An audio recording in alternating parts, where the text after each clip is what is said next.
Josué 3 et Matthieu 3. Josué 3 au verset 7.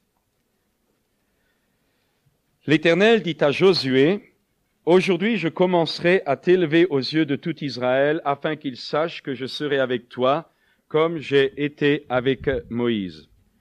Tu donneras cet ordre aux sacrificateurs qui portent l'arche de l'Alliance. Lorsque vous arriverez au bord des eaux du Jourdain, vous vous arrêterez dans le Jourdain. » Josué dit aux enfants d'Israël, « Approchez et écoutez les paroles de l'Éternel votre Dieu. » Josué dit, « À ceux-ci vous reconnaîtrez que le Dieu vivant est au milieu de vous, et qu'il chassera devant vous les Cananéens, les Héthiens, les Éviens, les Phéréziens, les Girgasiens, les Amoréens et les Jébusiens. Voici, l'arche de l'alliance du Seigneur de toute la terre va passer devant vous dans le Jourdain. Maintenant, prenez 12 hommes parmi les 12 tribus d'Israël, un homme de chaque tribu. Et dès que les sacrificateurs qui portent l'arche de l'Éternel, le Seigneur de toute la terre, poseront la plante des pieds dans les eaux du Jourdain, les eaux du Jourdain seront coupées, les eaux qui descendent d'en haut, et elles s'arrêteront en un monceau. Le peuple sortit de ses tentes pour passer le Jourdain, et les sacrificateurs qui portaient l'arche de l'Alliance marchèrent devant le peuple. Quand les sacrificateurs qui portaient l'arche furent arrivés au Jourdain et que leurs pieds se furent mouillés au bord de l'eau, le Jourdain regorge par-dessus toutes ses rives tout le temps de la moisson, les eaux qui descendent d'en haut s'arrêtèrent et s'élevèrent en un monceau à une très grande distance près de la ville, et notez bien le nom d'Adam, qui est à côté de Tsartan. Et celles qui descendaient vers la mer de la plaine, la mer salée, c'est-à-dire la mer morte, furent complètement coupées. Le peuple passa vis-à-vis de Jéricho. Les sacrificateurs qui portaient l'arche de l'Éternel, l'arche de l'Alliance de l'Éternel, s'arrêtèrent de pied ferme sur le sec, au milieu du Jourdain, pendant que tout Israël passait à sec, jusqu'à ce que toute la nation ait achevé de passer le Jourdain. Et dans Matthieu 3,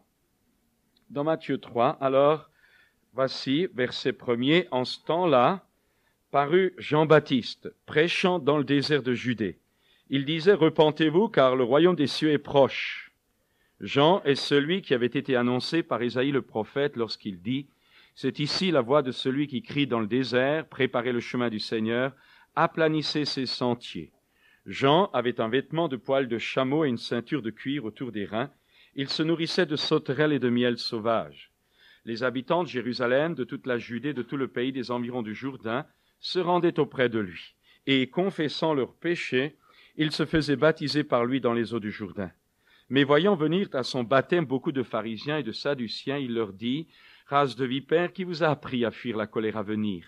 Produisez donc du fruit digne de la repentance, et ne prétendez pas dire en vous-même, nous avons Abraham pour père, car je vous déclare que de ces pierres-ci, Dieu peut susciter des enfants à Abraham. Déjà la cognée est mise à la racine des arbres. Tout arbre donc qui ne produit pas de bons fruits sera coupé et jeté au feu. Moi, je vous baptise d'eau pour vous amener à la repentance, mais celui qui vient après moi est plus puissant que moi, et je ne suis pas digne de porter ses souliers. Lui, il vous baptisera du Saint-Esprit de feu. Il a son vent à la main, il nettoiera son aire, et il amassera son blé dans le grenier. Mais il brûlera la paille dans un feu qui ne s'éteint point. Nous avons ici affaire à deux récits d'eau, où il y a de l'eau en jeu. Dans le récit de Josué, comme dans le récit, là, de Jean-Baptiste, puisqu'il est question, là, pour Jean-Baptiste, de baptême. Et dans la Bible, l'eau a toujours eu une signification à la fois symbolique, mais je pense personnellement spirituelle aussi, et efficace dans ses conséquences spirituelles. L'eau qui est aussi comparée à la parole de Dieu, qui lave, qui purifie, qui sanctifie, qui nettoie, qui régénère, et qui rend apte à toute bonne œuvre. Et j'aimerais, dans un premier temps, rappeler quelques points très simples. Dans le livre de la Genèse, au chapitre 1er, nous avons la naissance du monde matériel, du monde matériel visible, qui est sorti de l'eau. Vous savez que le monde a été sorti de l'eau, c'est dans la création du départ. Donc, il y a un monde matériel, visible, qui a été sorti de l'eau. Dieu a donc créé cela. Dans le livre de l'Exode, vous le trouvez dans le livre de la Genèse. Dans le livre de l'Exode, vous avez la naissance, non plus d'un monde matériel, mais d'un peuple naturel. Là, nous avons affaire à un monde naturel qui sort de l'eau. Dans le livre de l'Exode, nous avons affaire à un peuple naturel, le peuple d'Israël qui sort de l'eau. C'est le cas lorsqu'il passe par la mer Rouge. Vous savez qu'il était en captivité en Égypte, dominé par les Égyptiens, maltraité, les enfants, les fils hébreux étaient mis à mort. Vous connaissez le récit de Moïse qui a été sauvé au travers des eaux. Et puis vous savez aussi que Dieu a ramené Moïse de son exil de 40 années dans le désert pour sortir le peuple hébreu de l'esclavage d'Égypte. Et le peuple hébreu, les Hébreux, ont été définitivement libérés, délivrés des Égyptiens, des armées égyptiennes, au moment où ils ont traversé la mer Rouge, ils sont passés par la mer Rouge, les armées ennemies qui ont voulu les suivre ont été englouties par l'eau, et de l'autre côté de la rive, c'est un peuple enfin libéré de ses anciens oppresseurs qui est là et qui commence une vie et une libération, une vie de liberté nouvelle. Donc, Genèse, naissance d'un monde matériel visible par l'eau. Dans le livre de l'Exode, naissance d'un peuple naturel au travers de l'eau. Dans les évangiles, nous avons ici la naissance, dans le baptême du Seigneur Jésus, en tant qu'homme, nous avons la naissance là d'un homme nouveau, le nouvel Adam. Un homme qui va donc sortir de l'eau, qui va s'identifier à nos péchés, nous allons le voir, mais sortir de l'eau comme les prémices de vie, d'exemple, de marche pour tous ceux qui plus tard accepteront de le suivre. En un mot, dans les évangiles, nous avons la naissance d'un homme spirituel, d'un monde spirituel invisible, pourtant réel, qui va se manifester dans le monde visible par une démonstration d'esprit et de puissance, et tout cela au travers de l'eau.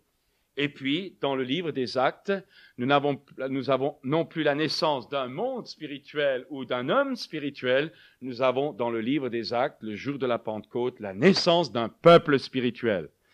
Je rappelle que l'apôtre Pierre, le jour de la Pentecôte, est là. Les disciples sont là dans la chambre haute. Ils attendent la promesse, l'accomplissement de la promesse du Seigneur Jésus. Et voilà que des langues semblables à des langues de feu se posent sur chaque disciple assemblé, et tous furent remplis du Saint-Esprit, et tous se mirent à parler en d'autres langues selon que l'Esprit leur donnait de s'exprimer. Et à ce moment-là, au bruit qui eut lieu, le vent impétueux, le bouleversement de la prière en langue, ou de la bouleversement du parler en langue, dirons-nous, des prophéties, tout était comme une gerbe surnaturelle de l'Esprit Saint qui montait là devant le peuple de Jérusalem. Eh bien, la foule accourt, saisie, les uns se moquent, bien sûr, il y a toujours des gens pour se moquer, mais d'autres sont honnêtes, d'autres se posent des questions. Qu'est-ce que ça veut dire? Pourquoi les entendons-nous parler dans notre propre langue maternelle, parthes, mèdes, arabes, crétois, etc. Tout le bassin méditerranéen, les langues du bassin méditerranéen s'y retrouvent. Et puis d'autres, bien sûr, disent, ils sont pleins de vin doux. Ça ne fait rien. Pierre se lève et avec les 11 prêche. Et il dit, frères, hommes, frères, c'est ici ce que le prophète Joël a dit. Ces gens ne sont pas ivres, comme vous le supposez, c'est la 3e heure du jour, c'est-à-dire 9 heures du matin, mais c'est ici ce qu'a prédit le prophète Joël. Dans les derniers temps, dit Dieu, je répandrai de mon esprit sur toute chair, vos fils, vos filles prophétiseront, vos jeunes gens auront des visions, et vos vieillards auront des songes. Et à partir de ce moment-là, bien sûr, le témoignage de Dieu est pleinement établi. Ce Christ que vous avez crucifié, Dieu l'a ressuscité, nous en sommes témoins. Le cœur est bouleversé, la conscience est réveillée, les souvenirs sont vivifiés par cette démonstration d'esprit de puissance, et vous avez le cri du cœur, le cri de la conscience, homme, frère, que devons-nous faire? Et vous avez encore le message de l'eau, eh bien, repentez-vous et faites-vous baptiser pour le pardon de vos péchés, et vous recevrez le don du Saint-Esprit. Voilà, un peuple, alors, à partir de ce moment-là, 3000 âmes se convertissent, c'est le baptême d'eau, c'est un nouveau peuple, c'est le peuple de la Pentecôte, c'est le peuple chrétien, c'est le peuple qui va alors se développer, se multiplier jusqu'aux extrémités de la terre au fil de l'histoire. C'est le peuple des nouveau-nés, c'est le peuple de ceux qui ont leur nom écrit dans le livre des cieux. Donc, Genèse, une naissance d'un monde matériel visible sorti de l'eau, Dans Exode, une naissance d'un peuple naturel, Israël, sorti de l'eau par la mer Rouge. Dans les évangiles, c'est la naissance d'un monde spirituel, d'une nouvelle création, d'un nouvel Adam, sorti de l'eau également. Et dans le livre des Actes, c'est la naissance d'un peuple spirituel, le peuple du corps du Christ, le peuple des croyants, sorti de l'eau par le baptême, par immersion d'eau. Et nous retrouvons un petit peu, si vous voulez, ce même phénomène d'homme, peuple, un homme, un peuple. Nous le retrouvons dans le domaine de la tentation. Vous savez que dans le jardin d'Éden, Ève a été séduite, Adam a été tenté et ils ont succombé. Et donc, nous avons là, dans le jardin d'Éden, nous avons la tentation de l'homme naturel. L'homme est tenté. C'est le jardin d'Éden, la chute nous le montre, c'est le combat de l'homme, ou plutôt c'est la tentation de l'homme individuellement, nos ancêtres, nos premiers parents. Dans le livre de l'Exode, vous avez non plus la tentation d'un homme ou d'un couple, vous avez la tentation d'un peuple, la mise à l'épreuve d'un peuple. De même que Adam et Ève ont été testés, mis à l'épreuve dans le jardin d'Éden, eh bien dans le livre de l'Exode, vous avez un peuple qui lui est testé, mis à l'épreuve dans le désert. Donc, tentation d'un peuple à sa sortie de l'eau également, tentation d'un peuple naturel dans le désert, où il a connu la faim, où il a connu la soif, où il a connu les difficultés, il a connu les bénédictions aussi, mais comme le dit Moïse, afin que Dieu puisse voir, et en réalité Dieu voulait mettre en évidence le côté naturel de leur nature, ce cœur mauvais, tortueux et méchant, par-dessus tout, qui malgré les bénédictions qui les avaient accompagnés, eh bien ce cœur naturel s'est manifesté et tout le peuple a révélé que c'était un peuple qui avait le cou roide.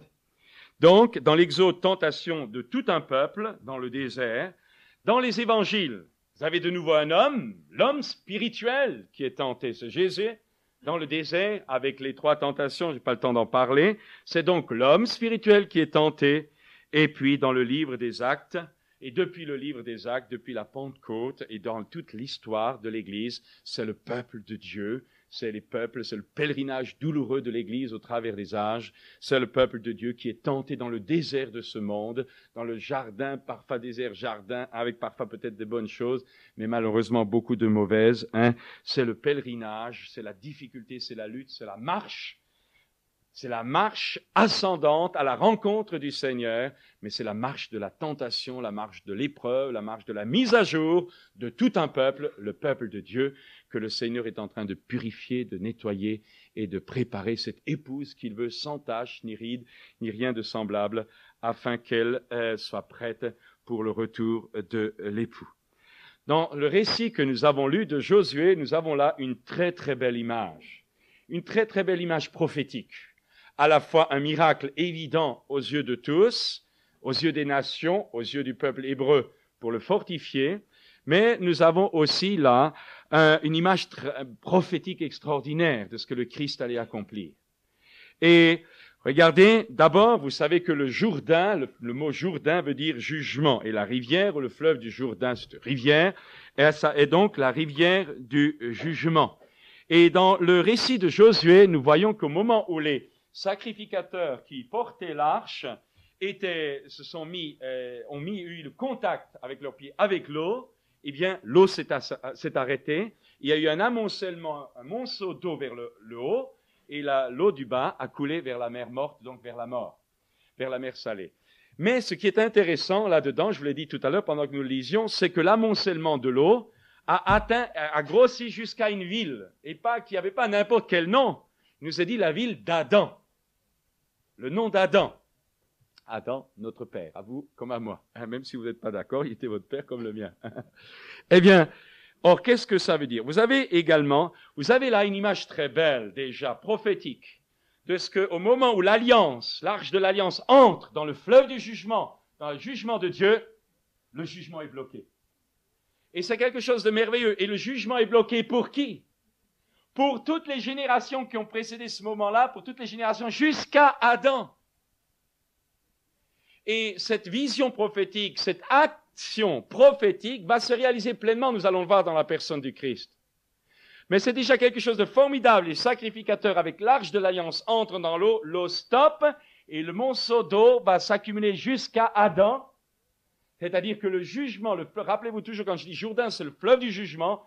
Le jugement est stoppé jusqu'à nos origines.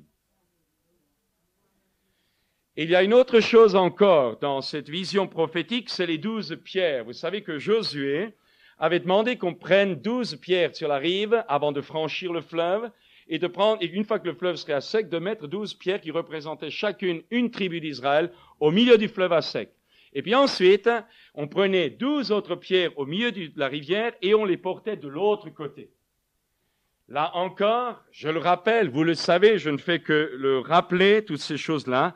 C'est l'image merveilleuse, non seulement du jugement qui est stoppé jusqu'à Adam, mais aussi de l'identification dans la mort de tous ceux qui allaient traverser cette rivière, l'identification dans la mort, la fin de leur vieille vie, la fin de leur vie ancienne. Ils vont être invités à oublier ce qui est en arrière et à se porter vers ce qui est en avant. Et ils vont prophétiquement accomplir le geste de notre identification dans la mort avec Christ, la mort au péché, la mort au malin, la mort au monde, pour, avec les nouvelles pierres de l'autre côté de la rive, sur le nouveau territoire, commencer une vie nouvelle en Jésus-Christ notre Seigneur. Ceux qui sont en Christ sont devenus une nouvelle création, une nouvelle créature. Et c'est quelque chose de très intéressant, mais on va aller plus loin encore. Dans la tradition juive, c'est ça qui est intéressant, la tradition juive nous rappelle que c'est à ce même endroit que Élisée, plus tard, va envoyer Naaman, le lépreux, le chef de l'armée syrienne, qui avait entendu parler qu'en Israël, il y avait un prophète qui guérissait les malades et qui pouvait le guérir de sa lèpre. Et vous connaissez comme moi le récit de Naaman qui arrive, qui pensait que Élisée allait faire toutes sortes de gestes kabbalistiques, comme parfois bien des personnes pensent qu'on va le faire, on est des guérisseurs, alors on va faire un gros geste là, et tout le monde va attendre pour qu'il y ait la guérison, mais la guérison vient par la foi. Et donc Naaman s'était construit tout un monde, en disant, je vais faire comme ça, il avait amené de l'or, etc., des habits, tout ça. Vraiment, il avait tout calculé. Mais c'est toujours comme ça avec Dieu, quand on calcule, Dieu, il nous prend par l'autre côté. Et voilà que Élisée lui envoie un serviteur, il ne l'honore même pas, apparemment. Il envoie un serviteur et dit, va te plonger au Jourdain 7 fois et tu seras guéri de ta lèpre. Et la tradition juive nous rappelle que c'est à ce même endroit où, avant, des siècles auparavant, des années auparavant, Josué était passé, où il y avait les pierres, Josué était passé, le passage de l'ancienne vie à la nouvelle, c'est à cet endroit que Naaman s'est immergé, s'est plongé 7 fois dans les eaux du jugement, et la lèpre, qui est le symbole du péché, a été enlevée. Ce n'est pas tout, c'est là encore, à ce même endroit, semble-t-il que Jean-Baptiste s'est arrêté, parce qu'il y avait beaucoup d'eau, mais parce qu'il y avait également un symbole très fort pour la nation juive qui connaissait les Écritures jusqu'au bout des ongles, qui attendait le Messie. C'est là encore que Jean-Baptiste va baptiser et va prêcher, va baptiser les personnes qui viennent suite à sa prédication de la repentance. Et l'endroit, ce même endroit que Jean-Baptiste a choisi, où il y avait beaucoup d'eau, mais aussi qui obligeait, si vous voulez, il y a tout un système de baptême, mais ce qui est important de comprendre, c'est que c'est le même endroit que Jean-Baptiste avait choisi pour que chacun puisse comprendre qu'autrefois, Israël était passé du désert en Canaan, que Naaman, le lépreux, avait été guéri et libéré de sa lèpre du passé pour une vie nouvelle, et que ceux qui se repentaient de leurs péchés entraient dans une dimension nouvelle qu'il proclamait comme devant venir parce qu'il annonçait le Messie, le Christ, l'agneau de Dieu qui ôte les péchés du monde. Jean-Baptiste était donc la charnière, il était donc le relais entre l'ancienne alliance et la nouvelle. Et ça vous explique que quand Jean-Baptiste parle de ces pierres, que Dieu peut transformer ces pierres pour en faire des enfants d'Abraham, ça vous explique combien le mot pierre avait une résonance pour les Juifs, puisque c'était dans les eaux du Jourdain qu'il y avait les 12 pierres de la mort, et qui était l'allusion aussi aux 12 pierres de la résurrection. Ce qui veut dire que quelle que soit notre vie ce matin, quelle que soit notre existence, quelles que soient les dispositions internes que nous avons, quelle que soit la dureté de notre cœur de pierre, eh bien Dieu peut transformer ce cœur de pierre en un cœur de chair. parce que le jugement du Jourdain a été arrêté, parce que la repentance est prêchée, et nous allons le voir, parce qu'il y a une promesse de vie qui est annoncée dans l'évangile de Jésus-Christ. C'est là également que Jésus vint pour être baptisé dans les eaux du Jourdain. Alors voyez la chaîne. Les 12 pierres, voyez les eaux qui s'arrêtent jusqu'à Adam, la ville d'Adam. Voyez ensuite Naaman, le lépreux guéri. Voyez Jean-Baptiste qui prêche la repentance, qui parle d'un monde nouveau, qui parle de celui qui baptise le Saint-Esprit et de feu, l'agneau de Dieu qui ôte le péché du monde. Et voilà Jésus, l'agneau de Dieu. À partir de ce moment-là, c'est là que Jésus vient pour arrêter le jugement. Et c'est là qu'il faut comprendre l'extraordinaire puissance du baptême physique de Jésus. Imaginez l'Arche de l'Alliance, autrefois avec Josué, qui arrête l'eau jusqu'à Adam. Et maintenant, au moment où Jésus s'engage à prendre notre identité humaine, notre identité de péché en passant par les eaux du baptême, il va rentrer dans les eaux du Jourdain, les eaux du jugement.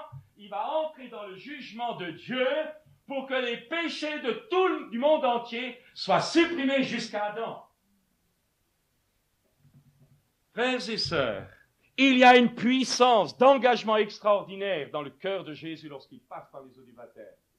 Et c'est pour cette raison qu'il dira, c'est pour cette raison que lorsque Jean veut s'opposer à lui et lui dit « Mais c'est plutôt moi qui ai besoin d'être baptisé », Jésus dira « Laisse faire, il est convenable que nous accomplissions tout ce qui est juste. » Il ne s'agit pas de baptême des enfants, qui est une tradition qui a été importée des siècles après.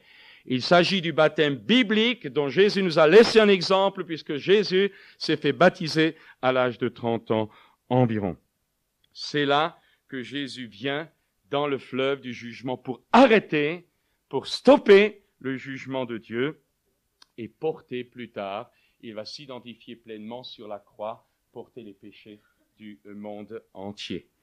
Mais c'est là aussi qu'en sortant de l'eau, c'est là aussi que la colombe va descendre, la voix du ciel va se faire entendre. Vous savez que Dieu se manifeste par sa voix, par sa parole. Et bien là, vous avez donc, quelqu'un l'a dit, parfaitement la Trinité, telle qu'on ne peut pas toujours la comprendre, mais on la discerne dans les Écritures. Vous avez le Père qui parle, celui-ci est mon Fils bien-aimé, en qui j'ai mis toute mon affection. Vous avez la colombe, ou l'Esprit de Dieu qui descend sous une forme semblable à une colombe et qui se pose sur le Fils qui est là dans l'eau. Le Père, le Fils et le Saint-Esprit. Et les trois sont unis, vous ne pouvez pas les séparer, vous ne pouvez pas adorer le Saint-Esprit et mettre de côté le Père, vous ne pouvez pas adorer le Fils et mettre de côté le Saint-Esprit. Vous pouvez, c'est toujours uni. L'un agit au travers de l'autre. C'est un Dieu un qui se manifeste en trois personnes. Mais vous ne pouvez pas séparer, tronçonner le Père d'un côté, le Fils de l'autre et le Saint-Esprit de l'autre. Les trois personnalités existent, mais elles sont confondues en un Dieu. Et cela est très important, de ne pas se laisser entraîner dans n'importe quelle doctrine. Vous êtes en communion avec le Père, au travers du Fils et par la puissance du Saint-Esprit. Et nous devons bien réaliser que ces choses sont parfois difficiles à comprendre et la Trinité ou l'expression de la Trinité telle qu'elle se trouve dans la Bible est difficile de cerner, alors n'allons pas au-delà de nos possibilités, mais sachons que nous avons affaire à un seul Dieu et que Dieu est notre Père, que Jésus-Christ est le Fils de Dieu notre Seigneur et que l'Esprit de Dieu sonde de tout, même les profondeurs de Dieu. Donc une unité, Dieu est un en trois. Et c'est ainsi que notre relation avec Dieu, Jésus dira, si quelqu'un m'aime, nous viendrons à lui. Et nous, Père, Fils, Saint-Esprit, ferons notre demeure chez lui. Il n'a pas dit je, il a dit nous. Il y a donc un pluriel. Donc, si vous voulez, lorsque Jésus sort de l'eau, il vient de s'identifier, il est l'agneau de Dieu qui ôte les péchés du monde. À ce moment-là, la colombe, je dirais, l'Esprit Saint descend sur l'agneau.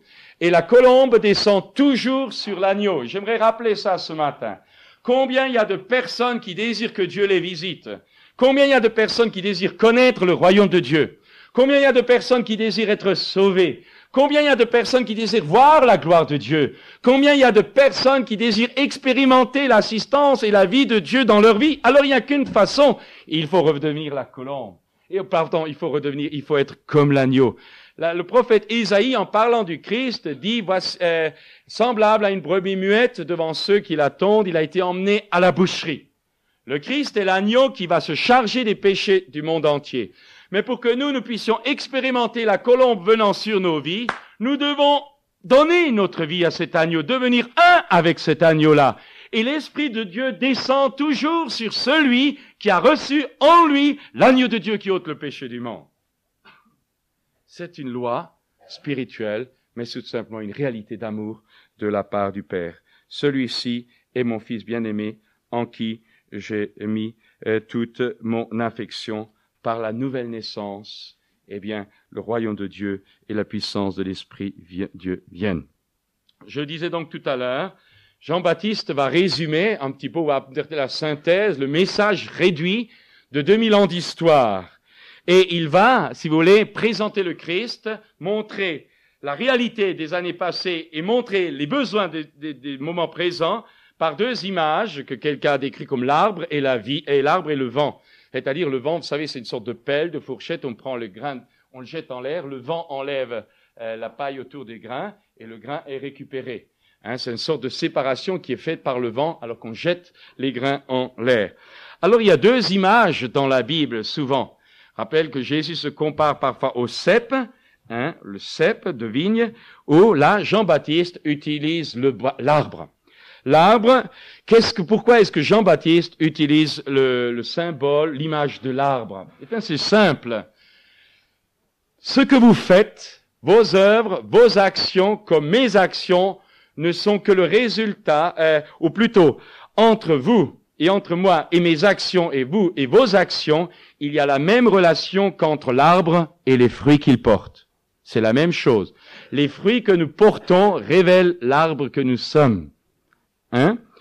Alors, qu'est-ce qui se passe là? Jean le Baptiste voit venir vers lui une foule de gens qui, touchés par sa prédication, touchés par la loi, touchés par l'enseignement, repentez-vous, vous avez péché, sont là et veulent se débarrasser du péché qui est dans leur vie.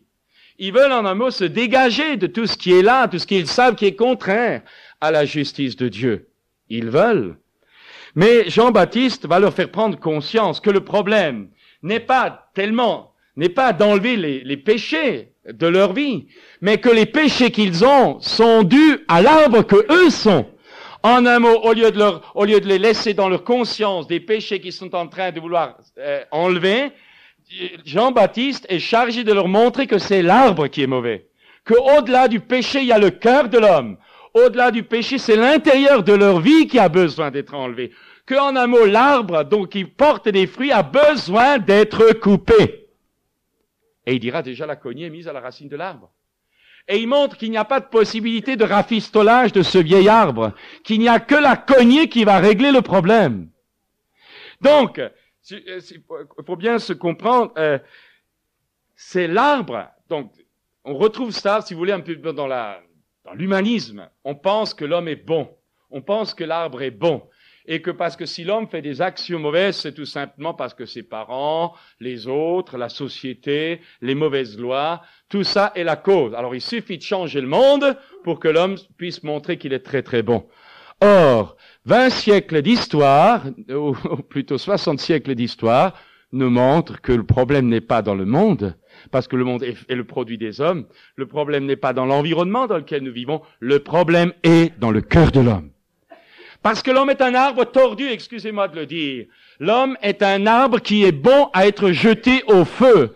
L'homme, c'est cet arbre qui est comme les pierres qui doit être mis au fond des eaux du Jourdain du jugement de Dieu. L'arbre que nous sommes droit qu'à une seule chose, la malédiction de Dieu. Car le salaire du péché, c'est la mort. Et vous savez, avant que ça rentre là-dedans, c'est fou ce qu'on se défend avant de reconnaître que finalement il n'y a rien de bon. Et je voudrais dire une chose. Si nous, les chrétiens, nous n'avions pas la présence du Saint-Esprit dans notre vie de chaque jour, eh bien, à fur et à mesure que nous avançons dans notre vie chrétienne, nous rendons compte de plus en plus qu'il n'y a vraiment rien de bon en nous. Quand je vois les jeunes convertis, ils donnent toujours des conseils, ils sont toujours les meilleurs, ils donnent des conseils. Moi, je me dis, attends, dans quelques années, on en reparlera, tu rabattras ton caquet. Parce que la vie chrétienne, c'est ça. Plus on avance avec Dieu, plus on a conscience qu'on est des pauvres créatures. Et je l'ose le dire, si nous n'avions pas le Saint-Esprit pour nous aider, on se suiciderait devant la réalité que nous découvrons en nous. Et je voudrais le dire encore ce matin, s'il y a quelqu'un parmi nous qui pense encore être quelqu'un de bien, je vous dis tout simplement, vous êtes aveuglés. Vous êtes tristement aveuglés. Vous n'avez pas encore compris qu'il faut que la cognée se mette à l'arbre. Et plus on avance dans la vie chrétienne, moins on se regarde. Parce qu'on dit, comme l'apôtre Paul, rien de bon n'habite en moi. Rien. Rien. Rien. Rien. Et même mes meilleures œuvres ou mes bonnes œuvres sont toutes attachées d'un sentiment qui est vraiment pas beau si Dieu le mettait à l'écran. Vous savez, vous avez un bel écran, hop, allez Seigneur, hop, une projection, boum, Pierre Truchel, oulala. Notre justice est comme un vêtement souillé. Pas moi qui le dis, c'est Dieu. Et plus vite on l'acceptera, mieux ça réglera notre problème. Hein? C'est l'arbre. Donc Jean met en évidence donc cette prise de conscience. Allez, le fruit, d'accord, vous voulez vous débarrasser du fruit, mais le problème, c'est l'arbre. Produisez du fruit. Donc la source, qu'elle change cette source-là. Déjà, la cognée est mise à la racine de l'arbre. C'est l'arbre qui est mauvais. Alors, je voudrais dire cela. Quand Jean-Baptiste dit « produisez du fruit digne de la repentance », il prêche, si vous voulez, cette obligation de Dieu. Allez, la loi, elle est là. Alors, qu'est-ce que tu fais? Produis du fruit, pas du baratin, pas des paroles. Produis des résultats concrets.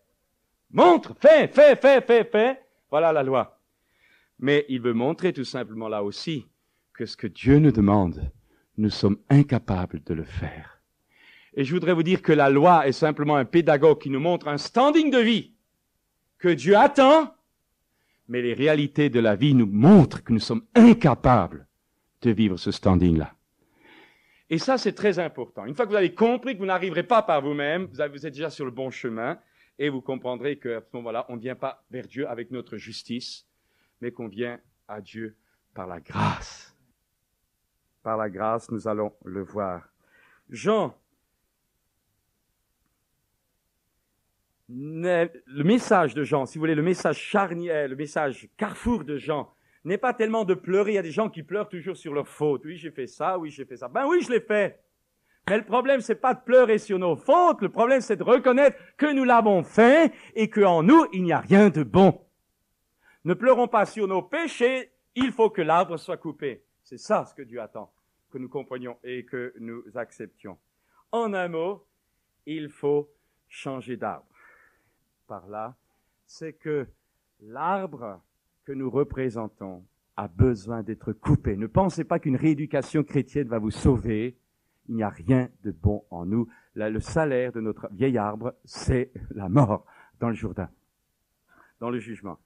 Alors, donc Jean présente le nouvel arbre, l'arbre de vie, qui est qui? Le Christ. Voici l'agneau. Je ne suis pas digne de délier la courroie de ses chaussures. C'est lui qui baptise du Saint-Esprit de feu. Moi, je vous baptise d'eau, un appel, mais c'est lui qui donne la vie. Moi, je viens pour vous montrer une réalité, mais lui, il vient pour vous apporter la vie. Frères et sœurs, et j'aimerais dire que évangile veut dire bonne nouvelle. Et j'aimerais rappeler ce matin que avec Christ, le message est un message de vie. C'est pas un message de pointage du doigt, c'est un message de libération, de guérison, de grâce, de liberté et de plénitude. C'est le message du Christ vivant, l'arbre de vie dans le jardin d'Éden. La Bible dit, maudit est l'homme qui est pendu au bois. Et vous savez que en grec, le mot arbre et le mot bois, c'est la même chose. Hein? Et Jean dira, il faut que la cognée soit mise à la racine de l'arbre. Jésus, lui, a été cloué sur un arbre, afin que par la malédiction, ou afin en s'identifiant à l'arbre mauvais que nous sommes, il puisse porter en son corps les péchés du monde entier jusqu'à Adam. Et puis, bien sûr, nous le savons, nous l'avons entendu tout à l'heure, le Christ n'est pas resté dans la tombe, le Christ n'est pas resté dans la terre. Il ne pouvait pas, c'est pas possible que la mort le retienne. Ô mort, où est ta victoire? Ô sépulcre, où est ta victoire? Ton aiguillon, c'est fini. Christ a vaincu la mort. Christ a vaincu le prince de la mort. Christ a vaincu les puissances de la mort. Il est le Seigneur, à la gloire de Dieu le Père. Il est l'arbre de vie dans lequel chacun d'entre nous, ayant accepté de mourir à notre vie de péché, eh bien, nous puissions recevoir en lui toute la vie de résurrection dont nous avons besoin. Pour illustrer cela, je prendrai 3 exemples dans le Nouveau Testament. Le premier exemple se trouve dans Marc 6, on ne va pas le lire, c'est le récit de Jean-Baptiste qui prend Hérode. Vous savez, les prophètes dans l'Ancien Testament avaient la vocation d'aller dénoncer. C'était la bouche de Dieu. Et il fallait qu'ils parlent, même si leur vie a été enlevée. Et Jean-Baptiste va trouver Hérode et lui dit, il ne t'est pas permis d'avoir la femme de ton frère. Hein? C'était son frère, donc c'était sa belle-sœur. Il y avait donc là adultère. Et Hérode, bon, on ne peut pas laisser Jean-Baptiste crier ça tout le temps, le met en prison. Et vous connaissez comme moi qu'à la fin, donc, sa femme demande à sa fille de demander la tête de Jean-Baptiste sur un plat. C'est les fameuses danses.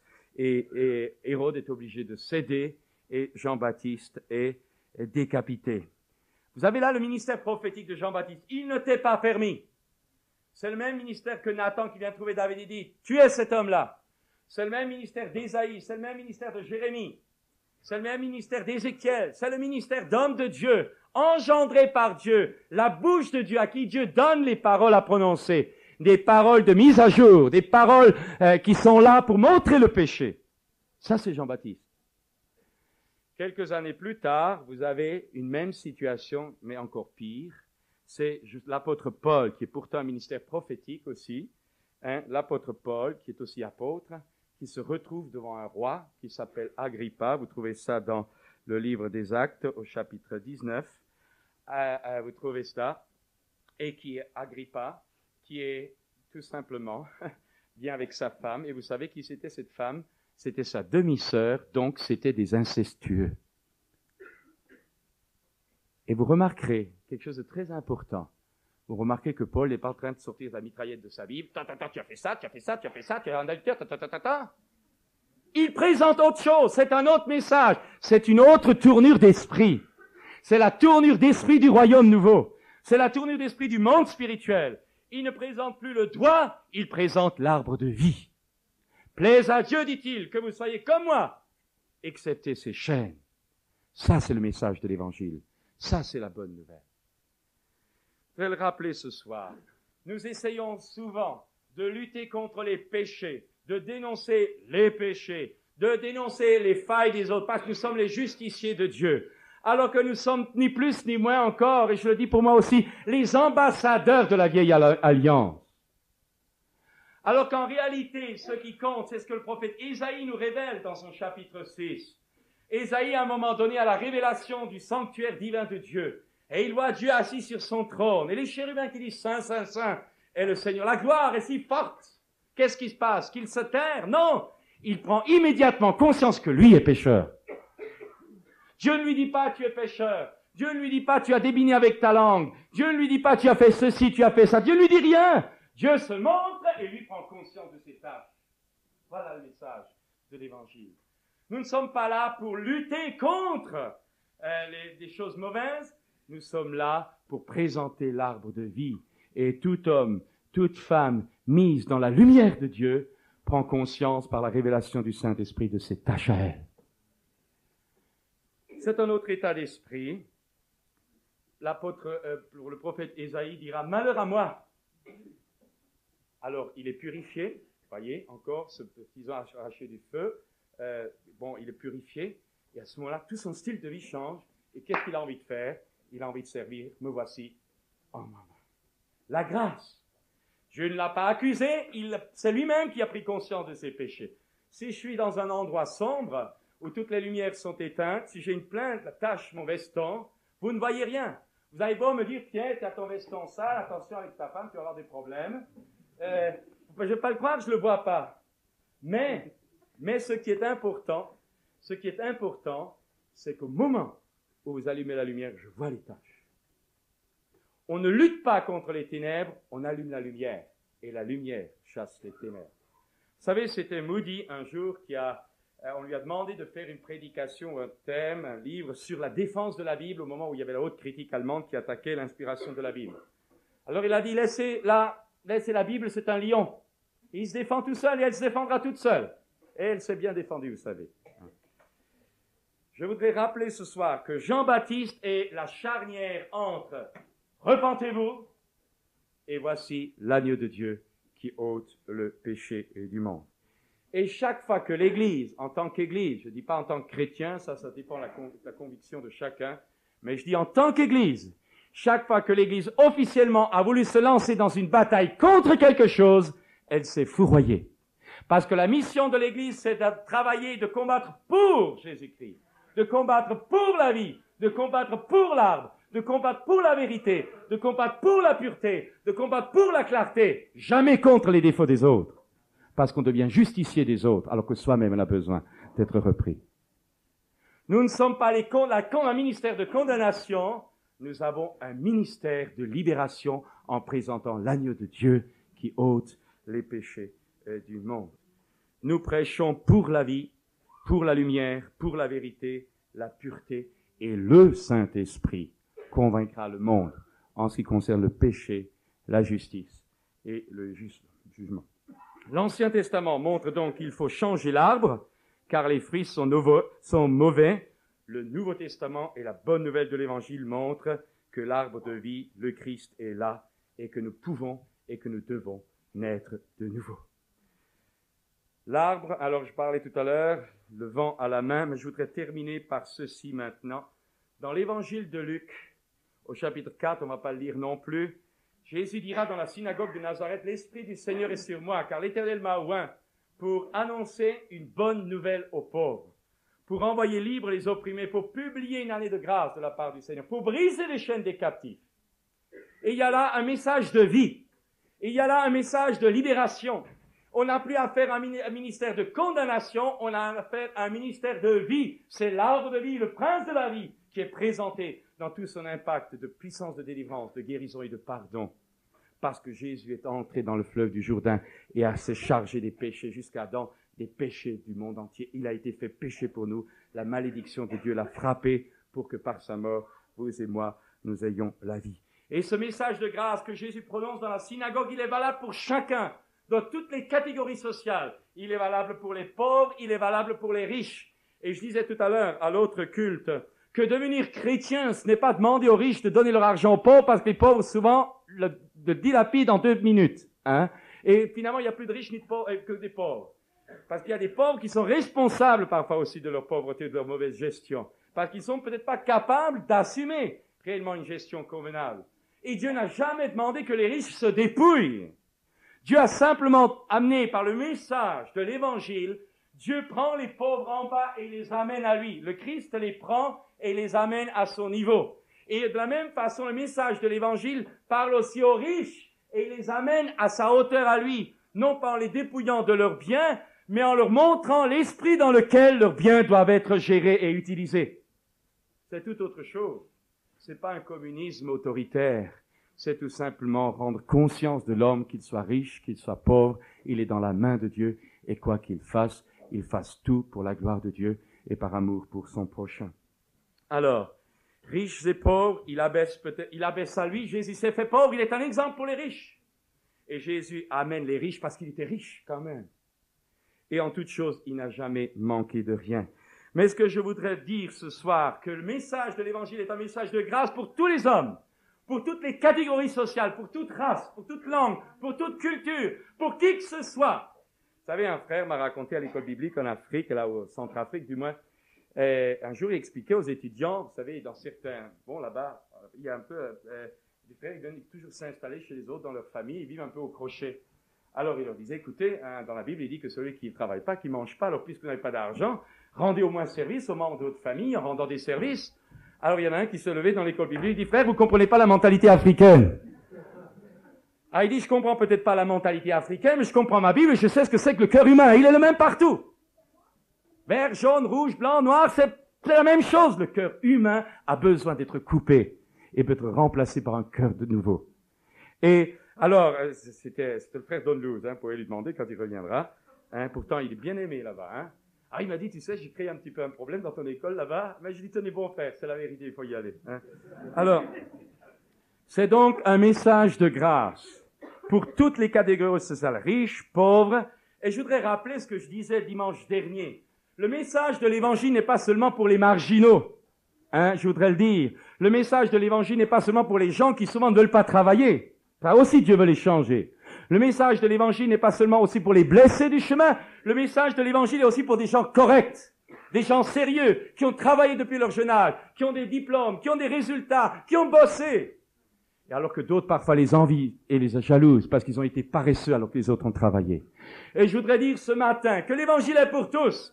Et que dans nos églises, il doit y avoir des riches, des pauvres, des bien portants, des malades. Les malades, on s'en occupe et les bien portants s'occuperont des malades. Mais ce qui compte, c'est que nous sommes tous un par la grâce de Dieu et parce que le jugement de Dieu a frappé le Christ.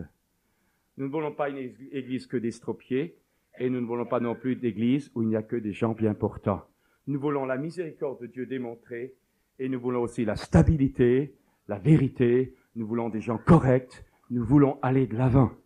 Alors je dis ça, c'est pas que je juge les uns ou les autres, mais je veux simplement montrer que parfois, comme c'est un peu le phénomène du siècle, parfois on s'occupe que des délinquants et on ne s'occupe pas de ceux qui ont été, ceux qui ont souffert à cause d'eux. Alors depuis que quelque temps les voix crient, alors on est en train de changer la jurisprudence.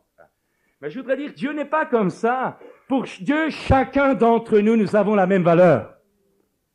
Pour Dieu, Dieu nous aime tels que nous sommes. Et si je suis riche, merci Seigneur de ce que tu l'as permis. Et je profite pour te servir. Si je suis pauvre, alors profite pour devenir riche en Dieu. Et sers le Seigneur tel que tu es. Et Dieu te bénira. Si tu as telle condition sociale, eh bien ne te plains pas. Prospère. Va de l'avant avec l'Esprit de Dieu. Et si tu es trop haut, alors descends jusqu'à la hauteur du cœur de Jésus. Mais dans toutes ces choses, nous voulons vivre heureux. Parce que le message de l'Évangile est un message de bonheur. Et dans Jérémie 9, il est écrit au verset 23, ça on va le lire ensemble, Jérémie 9, 23, « Ainsi parle l'Éternel, que le sage ne se glorifie pas de sa sagesse, que le fort ne se glorifie pas de sa force, que le riche ne se glorifie pas de sa richesse, mais que celui qui veut se glorifie d'avoir de l'intelligence et de me connaître, de savoir que je suis l'Éternel qui exerce la bonté, le droit et la justice sur la terre, car c'est à cela que je prends plaisir. » Voulez-vous ce matin réaliser ce que c'est que l'arbre de vie en nous, Christ en nous, l'espérance de la gloire, c'est tout simplement faire plaisir à Dieu. Comment pouvons-nous faire plaisir à Dieu? En étant ce qu'il est lui-même. Et qu'est-ce que devenir ce texte? Que Dieu prend plaisir à la bonté et à la bienveillance. Vous pouvez changer ce nom de bonté, bienveillance, mettez loyauté. J'ose le dire, il y a très peu de loyauté maintenant dans le monde et il y en a de moins en moins dans le peuple chrétien. Chacun regarde ses intérêts et pour se déguiser, on dit que Dieu m'a dit. Vous savez, Dieu m'a dit. Dieu m'a dit. C'est Dieu qui m'a dit. Et on utilise toutes sortes de combines pour y arriver. On ne respecte plus les autres, on ne respecte plus le territoire d'autrui, on ne fait rien. Dieu m'a dit. La fin justifie les moyens. Quand on n'arrive pas à justifier, on dit Dieu m'a dit. Alors c'est fini. Dieu m'a parlé, moi je suis à stratosphère, c'est fini. Je voudrais rappeler ce matin que Dieu prend plaisir à un homme et à une femme qui savent rester loyaux. La loyauté est quelque chose qui se meurt, mais qui est impérissable dans le peuple de Dieu. La loyauté dans nos relations avec Dieu. La loyauté dans nos relations avec nous-mêmes. Et c'est parfois dur. La loyauté dans nos relations avec notre prochain. La loyauté dans nos relations avec les frères, avec les sœurs, avec l'église à laquelle nous appartenons. La loyauté avec tout ce que nous sommes et avons. Ça, Dieu prend plaisir. Être loyal. Pas être des faux fuyants, pas être des serpents fuyards. Pas fuir des responsabilités qui entraînent une déloyauté. Chers amis, ce matin, je voudrais dire, Dieu prend plaisir à la bienveillance. Et pour ça, nous avons la solidarité, la fidélité. Ça fait partie de l'arbre de vie en Jésus-Christ. Il est le fidèle, il est le véritable. Nous avons tout pleinement en lui pour vivre ces choses. C'est pas sur nos forces, c'est sur lui et en lui que nous restons et que nous demeurons. Dieu prend plaisir à la droiture.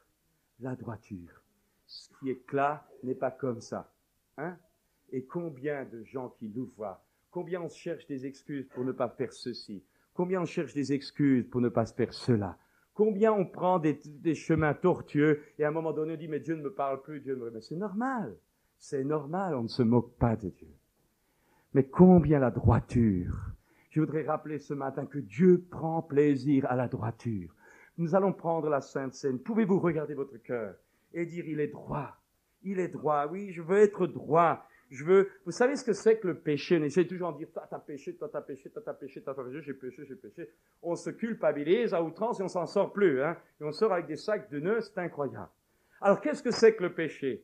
Eh bien, je veux le dire ce matin, pendant que vous êtes assis sur vos chaises. Vous savez quel est votre péché? Ce que vous savez au fond de vous-même, qui est mal face à Dieu. C'est pas le reste, c'est ça.